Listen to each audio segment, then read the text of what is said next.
다 함께 일어나셔서 찬송 21장을 부르시면서 주일 사부 예배를 드리겠습니다.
할렐루야. 우리의 모든 죄악을 담당하시고 또 우리에게 크신 사랑을 베푸시는 주님 앞에 찬양으로 나아가겠습니다.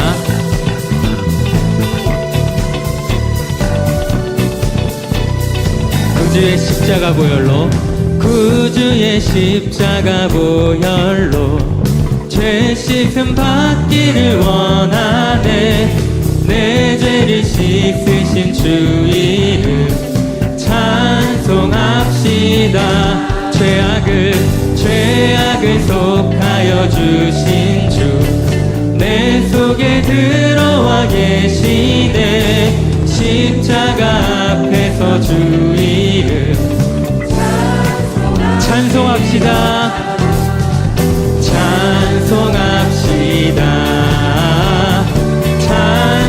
찬송합시다. 내 죄를 씻으신 주 이름 찬송합시다.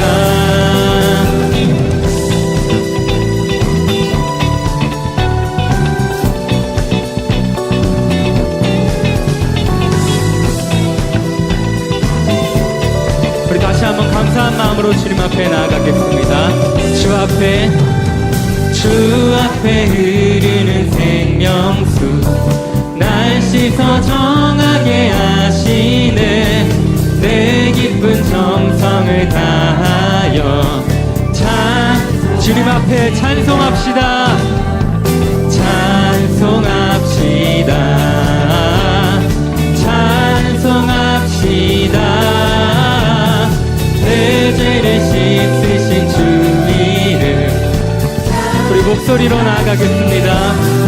주 내 주께 회개한 영혼은 생명수 가운데 젖었네. 흠없고 순전한 주 이름 우리 1절 가사로 구주의 십자가 보혈로 죄 씻음 받기를 원하네. 내 죄를 씻으신 주 이름 주님 앞에 찬송합시다. 찬송합시다. 찬송합시다. 내 죄를 씻으신 주 이름. 우리가 주님의 이름만을 찬송합니다. 찬송합시다. 찬송합시다. 내 죄를 씻으신 주 이름. 우리 다시 한번 찬송합시다. 찬송합시다. 찬송합시다. 내 죄를 씻으신 주 이름 찬송합시다.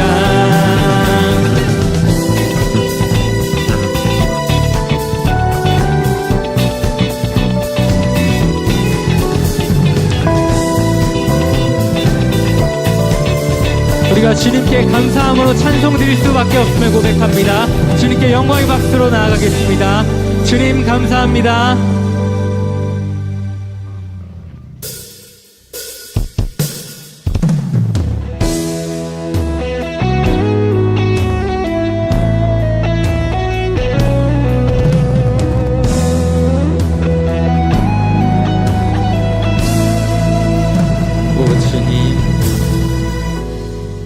오 주님 당신은 내 삶 구석구석까지 감찰하시며 나를 응원하시는 분 내 길을 밝혀서 영원한 생명의 길로 인도하시며 나를 격려하시는 오 주님 오 주님 당신은 내 삶 구석구석까지 감찰하시며 나를 응원하시는 분 내 길을 밝혀서 영원한 생명의 길로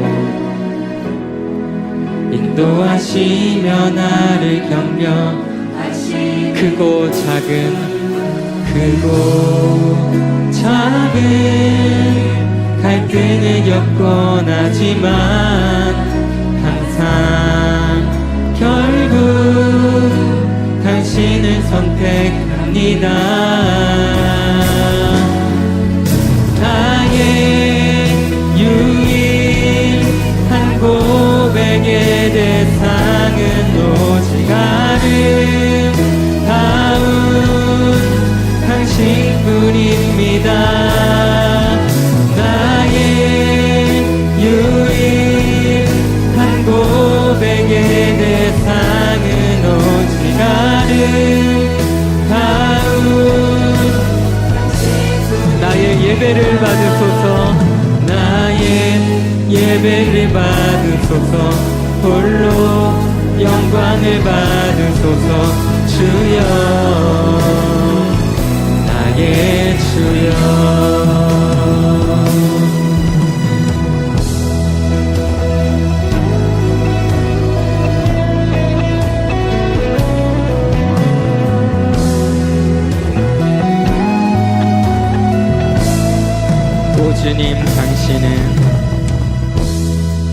오 주님 당신은 내 삶 구석구석까지 감찰하시며 나를 응원하시는 분 내 길을 밝혀서 영원한 생명의 길로 인도하시며 나를 격려하시는 크고 작은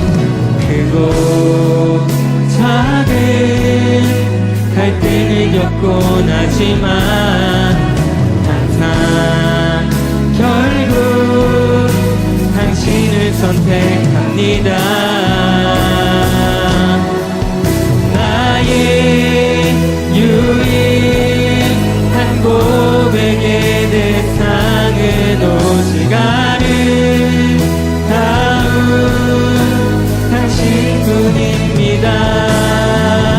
나의 유일한 고백의 대상은 오직 아름다운 다시 한번 나의 유일한 고백의 대상은 오직 주님 한 분뿐입니다. 나의 유일한 고백의 대상은 오직 아름다운 우리 다시 한번 나의 유일한 고백의 대상은 오직 주님 한 분뿐입니다. 나의 유일한 고백의 대상은 오직 아름다운 나의 예배를 받으소서 나의 예배를 받으소서 홀로 영광을 받으소서 주여 나의 주여 이 시간 함께 오늘들의 예배를 위해서 간절히 기도하며 나아가겠습니다. 하나님 말씀은 민수기 5장 1절에서 10절까지 말씀입니다. 구약성경 201페이지입니다. 민수기 5장 1절에서 10절까지 말씀 제가 봉독하겠습니다. 여호와께서 모세에게 말씀하여 이르시되 이스라엘 자손에게 명령하여 모든 나병 환자와 유출증이 있는 자와 주검으로 부정하게 된 자를 다 진영 밖으로 내보내되 남녀를 막론하고 다 진영 밖으로 내보내어 그들이 진영을 더럽히게 하지 말라. 내가 그 진영 가운데에 거하느니라 하시매 이스라엘 자손이 그같이 행하여 그들을 진영 밖으로 내보냈으니 곧 여호와께서 모세에게 이르신 대로 이스라엘 자손이 행하였더라. 여호와께서 모세에게 말씀하여 이르시되 이스라엘 자손에게 이르라. 남자나 여자나 사람들이 범하는 죄를 범하여 여호와께 거역함으로 죄를 지으면 그 지은 죄를 자복하고 그 죄값을 온전히 갚되 5분의 1을 더하여 그가 죄를 지었던 그 사람에게 돌려줄 것이요 만일 죄값을 받을 만한 친척이 없으면 그 죄값을 여호와께 드려 제사장에게로 돌릴 것이니 이는 그를 위하여 속죄할 속죄의 순양과 함께 돌릴 것이니라. 이스라엘 자손이 거제로 제사장에게 가져오는 모든 성물은 그의 것이 될 것이라. 각 사람이 구별한 물건은 그의 것이 되나니 누구든지 제사장에게 주는 것은 그의 것이 되느니라. 아멘. 이 시간 시온 찬양대에 찬양이 있겠습니다.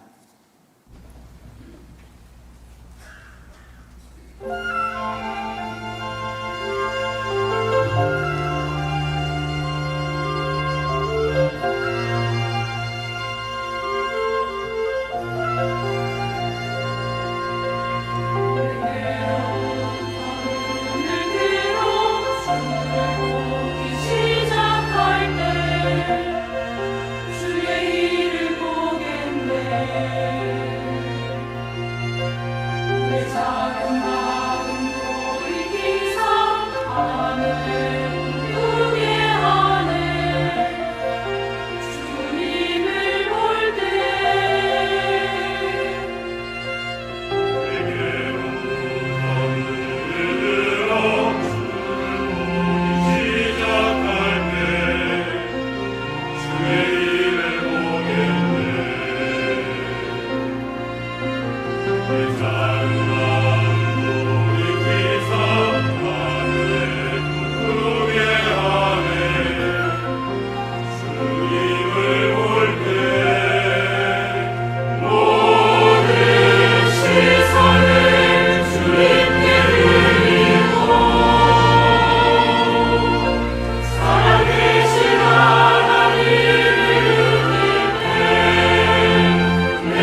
할렐루야. 자, 오늘은 민수기 강의 6번째 말씀으로 정결함을 구하는 신앙, 정결함을 구하는 신앙에 대해서 말씀을 전하도록 하겠습니다.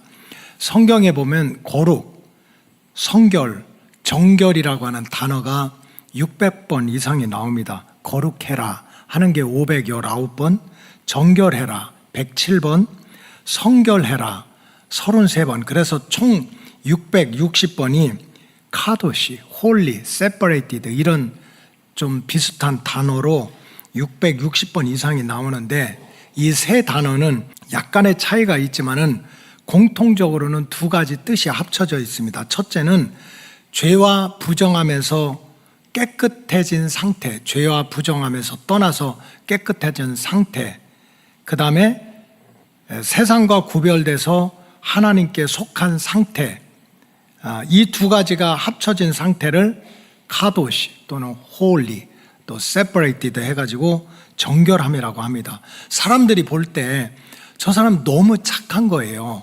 너무 순하고 너무 양심적인 것 같아. 그렇다고 하나님이 성경에서 정결하다고 하지 않습니다. 세상적인 눈으로 볼 때 부정함이 없고 깨끗해 보여도 구별돼서 하나님께 속한 자가 아니면 성경적으로 말하면 정결한 자가 아니라는 뜻입니다. 오늘 민수기 5장 말씀을 중심으로 해서 그 정결함, 하나님이 인정하시는 정결함을 구하는 신앙에 대해서 말씀을 드리도록 하겠습니다. 성경에 보면 성도들에게 정결해라, 성결해라, 거룩해라 하고 요구하는 그런 말씀이 계속 나옵니다. 구약 성경에 보면 430년 동안 종살이 하던 이스라엘 백성들, 애굽에서 나와서 종살이 하다가 자유함을 얻었으니까 얼마나 하고 싶은 일이 많겠어요. 군대 생활이 힘든 이유가 먹을 것, 입을 것, 잠자리가 없어서 그런 게 아니에요. 시간과 장소에 제한을 받아요. 내 마음대로 잘 수 없고 먹을 수 없고 쉴 수 없는 거예요. 그게 불편했죠. 그래서 제대하고 나면 야, 마음껏 이제 늦잠도 자보겠다, 먹고 싶은 거 먹고 보겠다, 자유함입니다. 430년 동안 종살이 하다가 해방된 이스라엘 백성들이 얼마나 내 마음대로 살고 싶겠어요. 그걸 하나님이 왜 모르겠습니까? 근데 종살이 하다 나온 이스라엘 백성들한테 하나님께서 원하셨던 건 뭡니까? 너희 거룩했으면 좋겠다. 레위기 11장 45절에 보면 나는 너희 하나님이 되려고 너희를 애굽 땅에서 인도했다. 내가 너희 하나님, 너를 책임지고 너를 축복하는 하나님이 되려고, 지켜주려고 너를 애굽 땅에서 인도한 여호와야. 그러니 내가 거룩하니 너희도 거룩해라. 그래서 종살이에서 나온 이스라엘 백성들한테 거룩하라고 그랬습니다. 그리고 하나님은 시편에 보니까 주의 백성에게 자기 기업을 물려주겠다는 거예요. 기업, 비즈니스. 기업이라고 하는 건 뭡니까? 내 사업이야. 한마디로 내 재산이야. 내 재물이야. 이거를 자기 백성에게 물려주시겠다는 거예요. 아멘 해도 이건 괜찮거든요. 하나님이 자기 기업을 택한 백성에게 물려주겠다는 거예요. 그런데 내 기업을 너한테 물려주겠으니 너는 거룩한 백성이 됐으면 좋겠다, 이겁니다. 신명기 7장 6절에 보면 너는 여호와 내 하나님의 성민이라.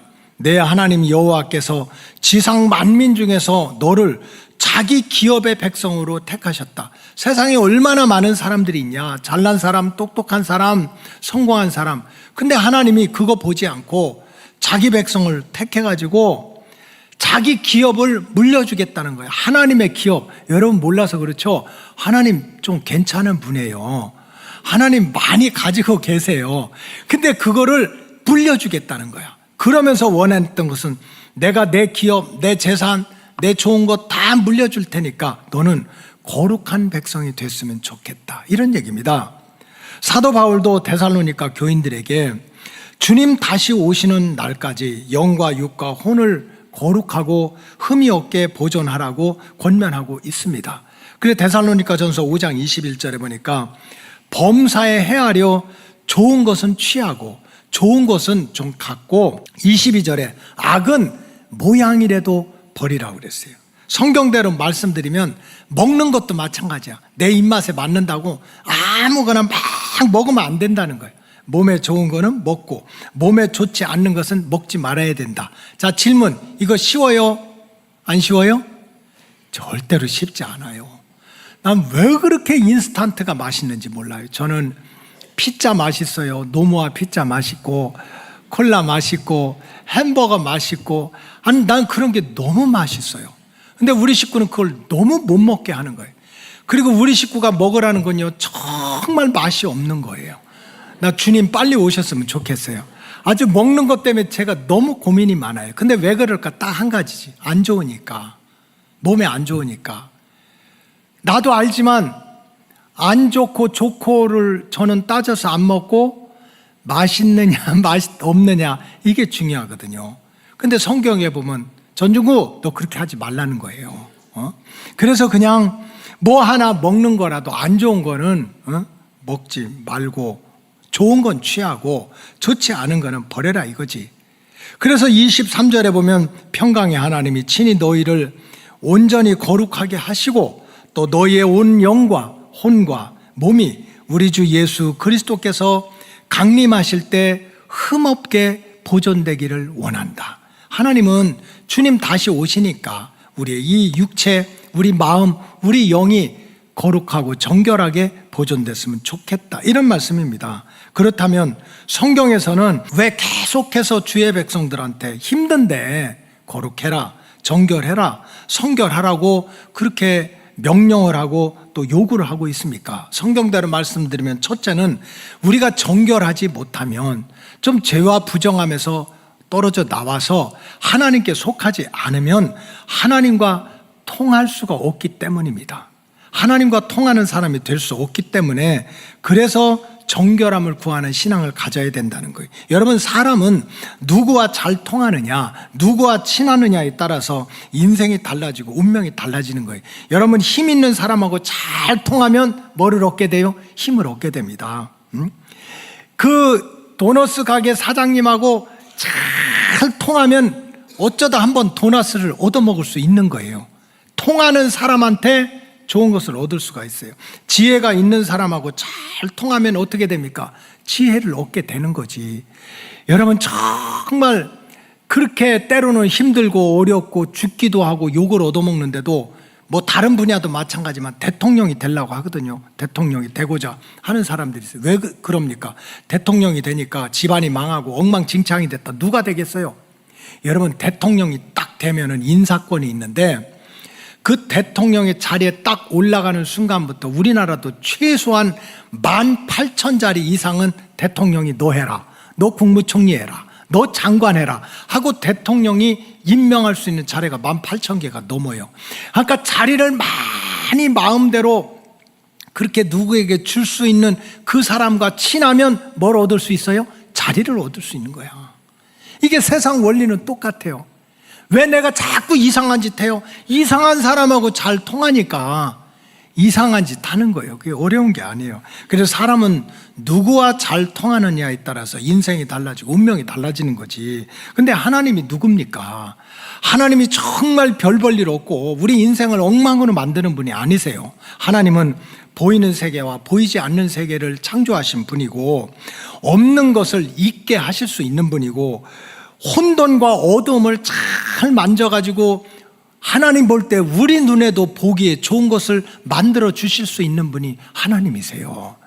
그리고 세상이 다 너를 떠나고 너를 버린다 하더라도 세상 끝날까지 네가 사는 것, 생사화복의 주관을 지켜주시는 분이 하나님이십니다.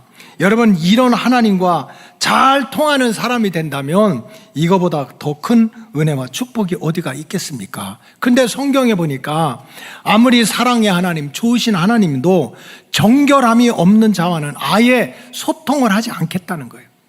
정결하지 않은 자는 하나님이 아예 관계를 맺지 않겠다는 거예요. 시편 1장 15절에 보니까 너희가 손을 펼 때 내가 내 눈을 너희에게서 가리고, 너희들이 막 손을 들어서 하나님 어디 계시냐고 해도 내가 눈을 가리고 안 보겠다는 거야. 너희가 많이 기도할지라도 내가 듣지 않겠다는 거예요. 왜? 너의 손에 피가 너무 많이 묻어 있다. 손을 펴서 부르짖어 기도해도 보지도 않겠다. 많이 기도해도 듣지 않겠다. 왜? 우리 기도가 잘못된 게 아니고 우리 손에 부정한 것을 잔뜩 들고 있기 때문에, 너희가 부정하기 때문에, 정결함이 없기 때문에 보지도 않고 듣지도 않겠다는 경고의 말씀입니다. 즉 정결함이 없으면 하나님과 불통하게 됩니다. 그래서 주의 백성은 어떻게든지 먼저 하나님과 잘 통하기 위해서 하나님 정결하게 해주세요. 정결하게 해주세요. 정결함을 구하는 신앙을 가져야 된다는 뜻입니다. 그 다음에 두 번째로, 정결함이 없으면 하나님께 쓰임받는 그릇이 될 수가 없습니다. 그래서 정결함을 구하는 그런 기도, 신앙을 먼저 가져야 된다는 뜻입니다. 사도 바울이 젊은 나이에, 어린 나이에 디모데를 만나가지고 정말 아들처럼 말씀과 기도로 잘 양육해가지고 디모데를 오늘날의 목회자로, 교회를 섬기는 목회자로 키웠어요. 그래서 그 디모데가 정말 목회를 잘했으면 좋겠어. 하나님 앞에 잘 쓰임받았으면 좋겠어. 그래서 편지를 디모데 전서도 쓰고 디모데 후서도 쓰고, 그래 디모데 후서 2장 20절에 보니까 바울이 아들과 같은 디모데에게 이렇게 편지를 썼어요. 큰 집에는 금그릇과 은그릇뿐만 아니라 나무그릇과 질그릇도 있어서 귀하게 쓰는 것도 있고 천하게 쓰는 것도 있다. 지금 집 안에는 다 있다는 거예요. 금그릇도 있고 은그릇도 있고 나무그릇도 있고 질그릇도 있고, 그래서 귀하게 쓰임받는 것도 있고 천하게 쓰임받는 것도 있다. 여러분, 세상의 많은 싸움들을 한마디로 얘기하면 그릇 싸움이야. 그릇, 밥그릇 싸움이야. 밥그릇 싸움. 누가 많이 먹는지, 누가 좋은 그릇을 가지고 있는지. 그 세상 사람들은 온통 이 좋은 그릇을 차지하는 그릇 전쟁에 지금 다 열심을 내고 있어요. 질그릇보다는 나무그릇, 나무그릇보다는 은그릇, 은그릇보다는 금그릇을 가지려고 그렇게 열심을 내든지 때로는 목숨 걸어가지고 좋은 그릇 가지는 그릇 전쟁을 하고 있는 겁니다. 그러나 사도 바울은 아들과 같은 디모데에게 전혀 다른 이야기를 하는 거예요. 전혀 다른 얘기. 물론 질그릇보다 나무그릇이 좋지. 나무그릇보다 은그릇이 좋죠. 은그릇보다 금그릇이 좋지. 이거를 부인하면 말이 됩니까? 이거는 누구도 부인할 수 없는 얘기입니다. 그러나 바울은 디모데에게 너 정말 하나님 앞에 선하고 복되게 쓰임 받으려면, 우리가 인생을 태어나다 보면 어떻게 눈 뜨고 보니까 부잣집 아들딸로 태어나가지고 태어날 때부터 금수저 가지고 금그릇 가지고 인생을 살 수도 있어요. 내 인생 내 마음대로 결정합니까? 태어나고 보니까 세상에 가난해도 그렇게 가난한 어려운 집안에 태어나가지고요, 정말 흙수저 가지고 흙그릇 가지고 내 일생을 살 수도 있어요. 바울이 그 얘기를 하는 거야. 우리 인생의 운명은 태어나서 내가 정하는 게 아니라 많은 것이 결정이 된다. 그 어떤 사람은 흙수저, 어떤 사람은 흙그릇, 어떤 사람은 금수저, 어떤 사람은 금그릇같이 태어날 수 있어. 그것 때문에 서로 뺏으려고 세상 사람들은 전쟁을 하는데, 아들아 너는 그렇게 하지 마. 네가 무슨 그릇, 무슨 숟가락을 가지고 있든지 그거를 깨끗하게 하면 하나님이 쓰신다는 거예요. 하나님이. 디모데후서 2장 21절이 그런 말씀이에요. 그러므로 누구든지 이런 것에서 따라서 자기를 깨끗하게 하면 귀 쓰는 그릇이 되어 거룩하고 주인의 쓰임에 합당하며 모든 선한 일에 준비가 된다는 뜻입니다. 여기서 그릇은 말할 것도 없이 우리 육체를 뜻합니다. 우리 마음을 뜻해요. 바울은 먼저 우리 육체가 깨끗하고 정결해서 하면 하나님께로부터 선하고 복되게 쓰임 받을 수 있는 길은 하나님이 열어주신다는 거예요. 세상 사람들 대부분은 금그릇, 은그릇, 좋은 그릇, 나쁜 그릇 이 싸움 하고 있는데 그러지 마라. 내 육체, 내 마음을 잘 씻으면 하나님이 우리를 선하고 복되게 쓰신다는 거예요. 그래서 우리 로고스 가족들은 내가 금그릇 가질 것인가, 은그릇 가질 것인가 하는 세상 사람처럼 밥그릇 싸움, 그릇 싸움에 붙들리지 말고 먼저 자신의 몸과 마음을 거룩하게 하는 정결함을 구하는 신앙을 가져야 합니다. 그럴 때 하나님과 나 사이에 막힌 담이 허물어지고 정결함을 받아서 하나님 앞에서 선하고 복되게 쓰임받는 그릇으로 은혜 받게 될 줄로 믿습니다. 그렇다면 우리가 어떻게 해야 정결함을 받는 은혜를 받을 수 있습니까? 우리가 어떻게 해야 거룩함과 정결함을 명령하신 하나님께로부터 내가 참 거룩하구나, 내가 정결하구나, 너는 성결하구나 하는 칭찬을 받고 하나님 앞에 쓰임받는 축복을 받을 수 있습니까? 여러분, 구원은 믿음으로 받지만 축복은 행함으로 받습니다. 우리가 행함으로 받는다는 것은 하나님께 쓰임받는다는 뜻입니다. 내가 어떻게 쓰임받느냐에 따라서 은혜도 받고 축복도 받을 수가 있다는 거예요. 그래서 오늘 민수기 5장의 말씀에 보면 우리가 어떻게 하면 정결해서 하나님께 쓰임받을 수 있는지를 가르쳐주고 있습니다. 첫째는 우리가 어떻게 하면 정결함을 받는 은혜를 받을 수 있습니까? 첫째는 나를 병들게 하고 나를 죽게 하는 부정한 것들을 내 몸 밖으로 내보내야 됩니다. 영적으로 수술을 해야 된다는 소리예요. 우리가 알다시피 우리 몸 안에는 좋은 것만 있는 게 아니거든요. 우리 몸 안에는 다 좋은 것만 있는 게 아니에요. 오장육부, 기관기관, 사지팔다리, 신경핏줄 창조하신 모습 때는 좋지만 살다 보면 천하에 쓸데없이 나를 괴롭히는 살덩어리, 암덩어리, 병덩어리들이 우리 안에 있다고. 우리 안에는 좋은 것만 있는 게 아니에요. 그러니까 그런 거는 어떻게 해요? 할 수 있으면 잘라내야 살아요. 세상에 제일 무서운 게 암이지. 서울대학교 원장을 하던 분이, 그분이 말기 암에 걸렸을 때 그거를 극복하고 책을 썼는데 그 책 제목이 암을 친구로 삼아 살아라. 내가 그거 보고 승질이 났어요. 너나 그렇게 해라. 무슨 암을 친구 삼아요? 그래, 잘 읽어보니까 할 수 없을 때, 정말 이러지도 못하지도 못할 때 이거 어떡하냐. 그냥 큰일 났다 하지 말고 그 상태에서도 자기 몸을 잘 다스리면서 살면 그렇게 장수할 수 있다, 위로하는 책이에요. 그러나 그것도 뭡니까? 할 수 없을 때 그렇게 하라는 거지. 할 수 있으면 어떡하라는 거예요? 잘라내라는 거지. 여러분, 우리가 알다시피 우리 안에는 선하고 복된 것만 있는 게 아니에요. 마음도 마찬가지예요. 항상 기뻐하고 쉬지 않고 기도하고 범사에 감사하는 그런 좋은 마음도 있지만 틈만 있으면 시기하고 질투하고 미워하고 교만 떨고 불순종하고 그런 영적으로 아주 부정한 것들도 내 안에 다 들어있는 거예요. 이렇게 부정한 것들을 내 것이라고 붙들고 살면 안 된다는 거야. 내 안에 있다고. 오늘 본문 1절과 2절에 보면 나병 환자와 유출증 환자, 나병은 문둥병이에요. 유출증은 피가 나빠서, 피부가 나빠져서 피고름이 나서 죽는 병이에요. 그런 유출증 환자와 시체를 만져서 부정한 자는 진영 밖으로 내쫓아라 그랬어요. 살고 있는 동네에서 내쫓아라.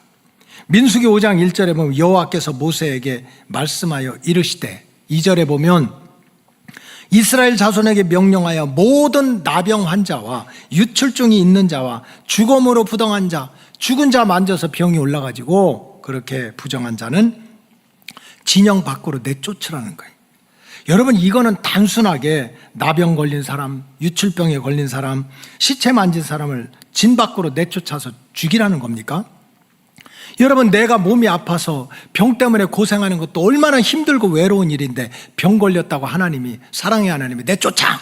이게 목적입니까? 그건 아니에요. 율법 전체를 보면 나병 환자, 나쁜 피를 흘리는 자, 시체를 만진 부정한 자를 일단 격리해서 진영 밖으로 이렇게 모아놔서 공동체를 보호하고 그 밖에서 치료를 잘 받은 다음에 다시 가족으로 마을로 돌아오라고 하는 것이 이제 율법의 그 이제 결론입니다. 그럼에도 불구하고 오늘 본문에서 나병 환자와 유출증 환자 그리고 죽음을 만진 자를 진영 밖으로 내쫓아라 하는 말씀의 뜻이 있을 거 아닙니까? 왜 내쫓으라고 그랬나? 내보내라고 했나? 거기에는 반드시 영적으로 숨어있는 의미가 있습니다. 먼저 각 병의 증상과 결과를 말씀드리면, 나병이 뭡니까? 문둥병은 내 온몸을 썩게 만들어서 결국은 나를 죽게 하는 병입니다. 근데 이 병이 어디에 있습니까? 저 산에 있습니까? 나무에 붙어 있습니까? 아니에요. 내 안에 들어있어요. 알고 보면 내 겁니다. 내 거. 내 겁니다. 내 거. 살덩어리라도 내 거야. 유출증 환자는 피와 피부에 병이 생겨서 피고름이 나서 죽는 병인데 이 병도 어디에 있습니까? 저 하늘에서 떠돌아다닙니까? 아니에요. 내 안에 있는 거예요. 내 피부 안에서 생긴 거로 나를 괴롭히다가 나를 죽이는 병이에요. 내 안에 있는 거야. 죽은 시체를 만져서 옮기는 병도 알고 보면 내 안에서 일어나서 나를 괴롭게 하다가 나를 죽게 하고 내 안에 자리를 잡고 있는 병입니다. 한마디로 나병도 유출병도 죽은 시체 옮긴 병도 다 내 안에서 나를 죽이는 병이에요. 그러니 그것들을 무조건 이거 내 거라고, 내 안에 있으니까 내 거라고 끌어안고 있으면 안 된다는 거예요. 내 안에서 있는 내 거라고 끌어안지 말고 세상적으로 말하면 수술을 하고 믿음으로 말하면 영적으로 수술을 해서 내 몸 밖으로 쫓아내라는 거예요. 여러분, 목회가 얼마나 힘든 줄 압니까? 먹으라면 먹어야 돼요. 그래, 목회라고 그래요. 어떤 때 막 저녁도 2번 먹어요. 보라면 봐야 돼요. 내가 왜 장로님들, 권사님들 손주를 내가 왜 봐야 돼요? 이렇게 휴대폰 열어놓고 보라면 봐야 돼요. 보라면 봐야 돼. 나도 손주도 없어가지고 난린데 봐야 돼요. 얼마 전에는 어떤 여성교회 임원이 목사님 재미있는 거 보여줄 테니까 유튜브 좀 이거 좀 한번 보세요. 그럼 어떻게 해야 돼요? 봐야 돼요. 봐야 돼. 우리 식구가 이건 하지 말라고 그랬는데 지금 목숨 걸고 해는 거예요.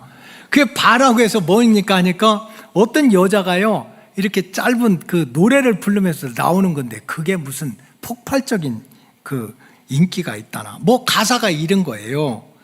완전히 호남 말씨로 뭐 궁딩이가 어쩐다고 뭐라 하나요 뭐 이런 거더라고.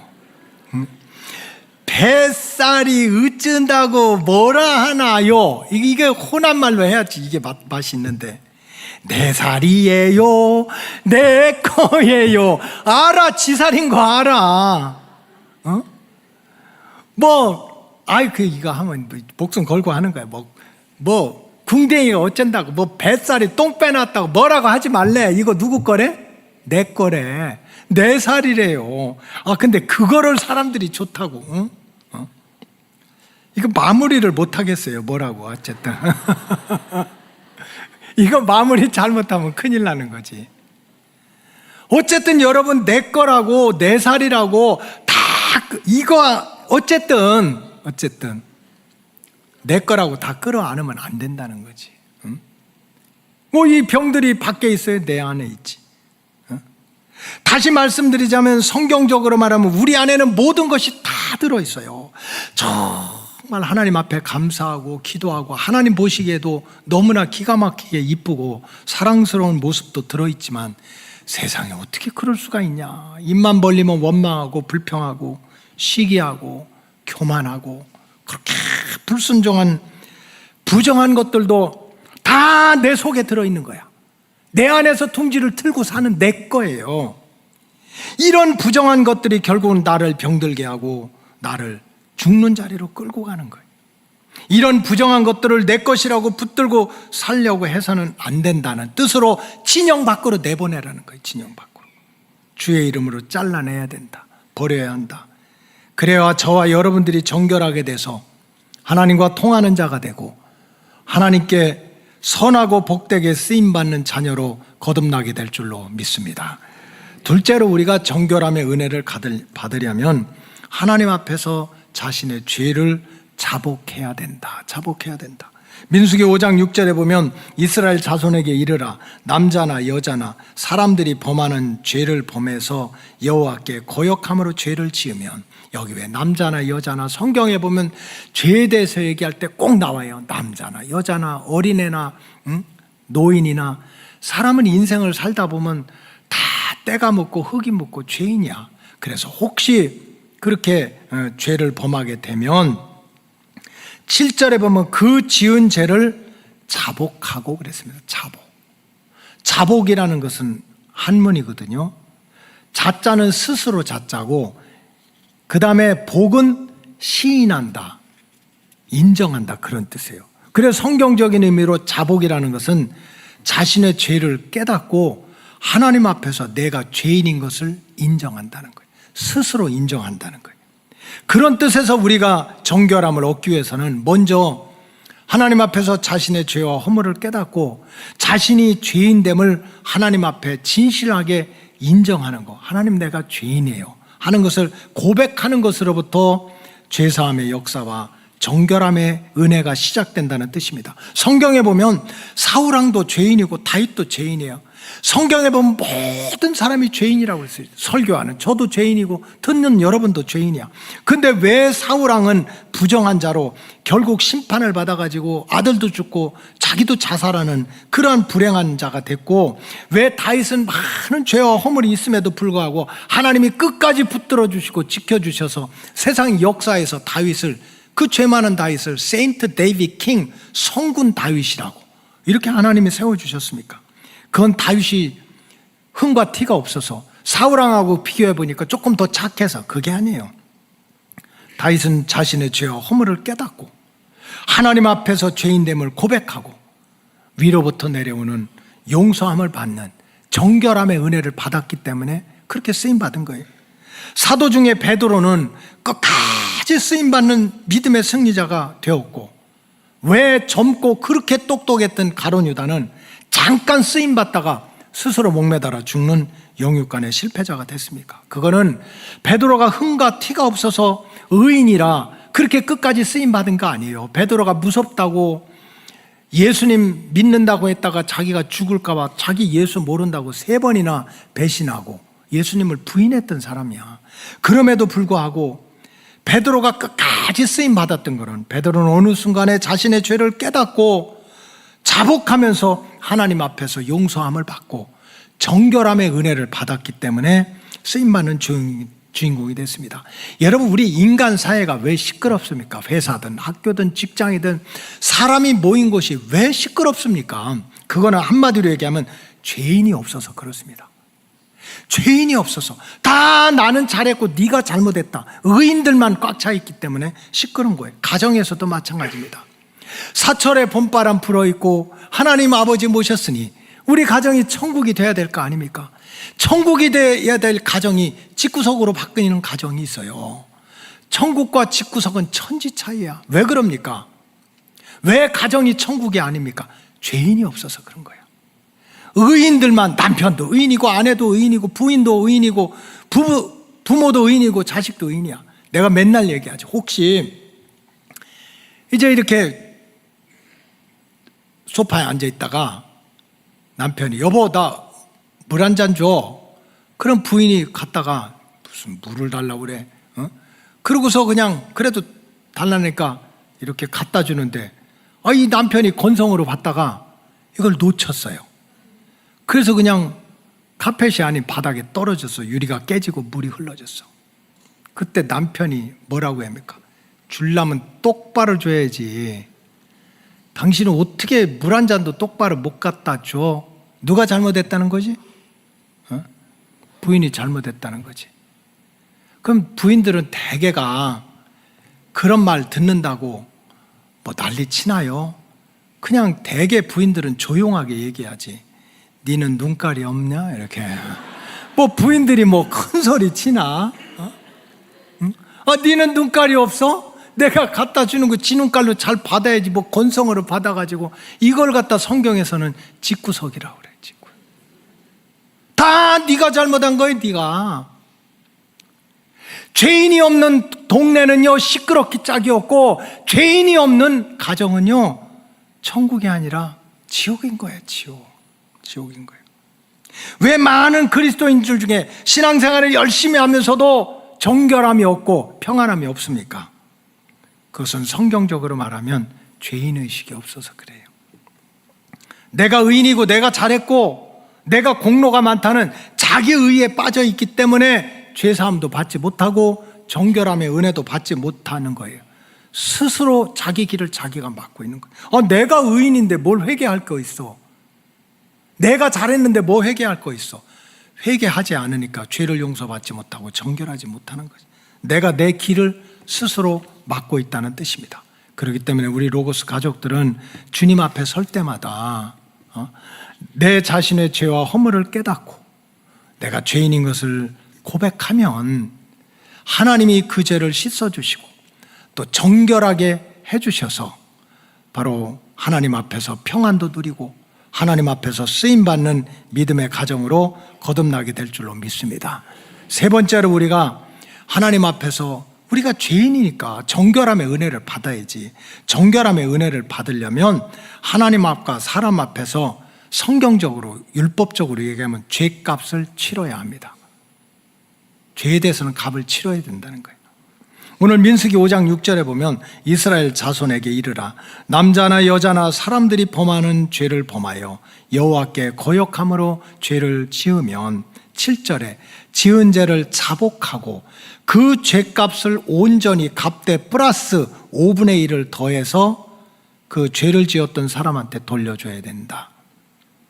우리가 하나님 앞에서 정결함의 은혜를 받으려면 주님 앞에서 제가 죄인입니다, 죄송합니다 하는 입술의 고백과 회개로는 부족하다는 거예요.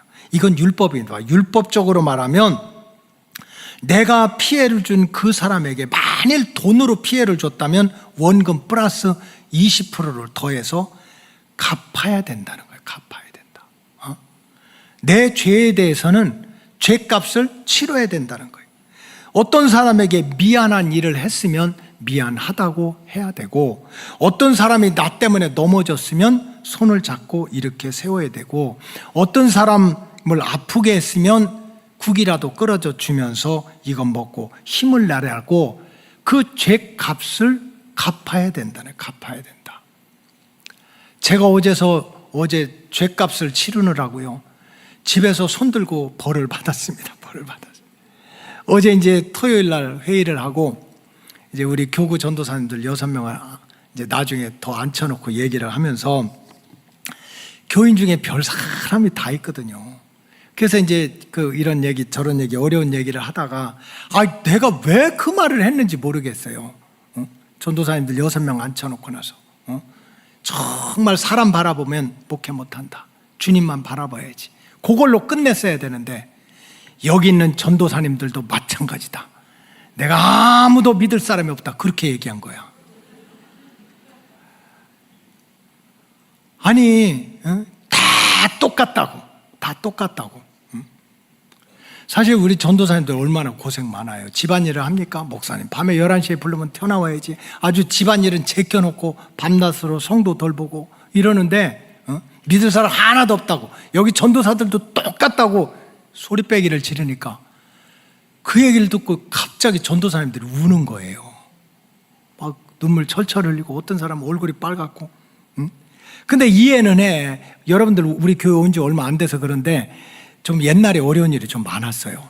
근데 그 어려운 일을 전도사님들이 눈물 뿌리고 막 고생하고 했던 자기들이 수고하고 충성했던 게 있는데 그거 싹 무시하고 여기서 믿을 사람 하나도 없어 그러니까 얼마나 상처가 됐겠어요. 그건 그냥 나도 모르게 사람은 다 똑같아 하다가 그냥 거기다 뒤집어 씌운 거야.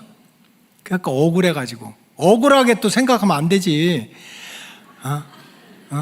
이 말은 또 하면 안 되는데. 이게 원고에 없는 거 그냥 어쨌든 그 자기들의 그냥 그 오랜 세월을 돌아보면서 얼마나 충성했는데 목사님 마지막 이런 소리 하니까 얼마나 상처가 됐겠어요. 그러니까 막 우는 거예요. 마음이 너무 안 좋아가지고 이제 집에 가서 내가 회의하다가 이런 얘기를 했다고 하니까 우리 식구가 깜짝 놀라가지고 아니 전도사님들한테 그렇게 하면 어떡하냐. 얼마나 고생하고 눈물 뿌리고 정말 충성했는데 다 똑같다고 그러면 어떡하느냐고. 그러면서 저한테 손 들고 있으라고 그래가지고 회개하고 손 들고 있으라고 그래가지고 여러분 우리 식구 무서워요. 그래가지고 제가 손 들고 벌을 받았어요. 성경대로 얘기하면 죄는 그냥 없어지는 게 아니야. 죄값을 치러야 돼. 내가 8시에도 설교하고 9시 반에도 이 설교하니까 뒤에 앉아있는 전도사님들의 입이 해같이 빛나요. 내가 벌 받았다 하니까 아주 그냥 은혜가 충만해가지고 성경적으로 말하면 절대로 인간들끼리 물론 그렇게 하라는 거야. 그런데 오늘 민수기가 오늘 우리들에게 들려주는 말은 차원이 다른 얘기예요. 그래 사람들끼리 미안한 거 있다. 상처 준 거 있다, 죄 진 거 있다. 그렇다고 니네끼리 서로 용서하고 악수한다고 죄가 없어지는 건 아니라는 거예요. 그 죄를 없애는 분은 하나님이시고 그 죄값을 치러주신 분은 누구예요? 예수님이라는 거예요. 민수기는 다른 얘기예요. 사람들끼리 잘못해서 미안하다, 우리 사이좋게 지내자. 그게 뭐가 잘못이야? 당연한데 그것으로 죄가 없어지는 게 아니라는 거예요. 죄를 사하고 정결하게 해주시는 분은 하나님이고 그 일을 하러 오시는 분은 예수님이었다는 거예요. 왜냐하면 성경에 보면 죄의 삭은 뭐예요? 사망이라고 그랬어. 피 흘림이 없으면 죄사함이 없어. 우리가 죄 지은 거는 반드시 죄값을 치러야 되는데 크든 작든 죄값은 죽음이야. 그래서 구약 시대에는 우리가 죄를 짓게 되면 성전에 가서 제사장한테 소나 양을 잡아서 피를 흘리면서 내가 죽어야 되는데 내가 맨날 죄 짓는데 내가 맨날 어떻게 죽어? 나 대신 소나 양을 잡아서 피값으로 죄 용서함을 받았어요. 그러나 신약 시대에는 예수님께서 오셔서 단번에 영원토록 죄의 삭은 사망이니까 내가 죽어야 될 것을 예수님이 대신 다 짊어지시고 대신 죄값을 치러주신 거예요. 그래서 민수기에서는 사람들끼리 미안하다 이거 가지고 안 된다는 거예요. 진짜 죄값을 치르신 그 예수님께 내 죄값을 치러야 된다. 예수님께. 뭐로? 나를 살려주신 은혜가 너무 고마워서, 나를 죄 용서함을 받게 해주신 은혜가 너무 고마워서 정말 일평생 마음과 뜻과 정성을 모아서 주님을 사랑하고 주님께 헌신하고 주님께 충성하는 것이 죄값을 치르는 거라는 거예요. 예수님께. 그래서 오늘 민수기 5장에 보면 죽을 병에 걸린 사람들도 제사장한테 가서 예물을 드려라. 하나님께 범죄한 자들도 제사장에 가서 예물을 드려라.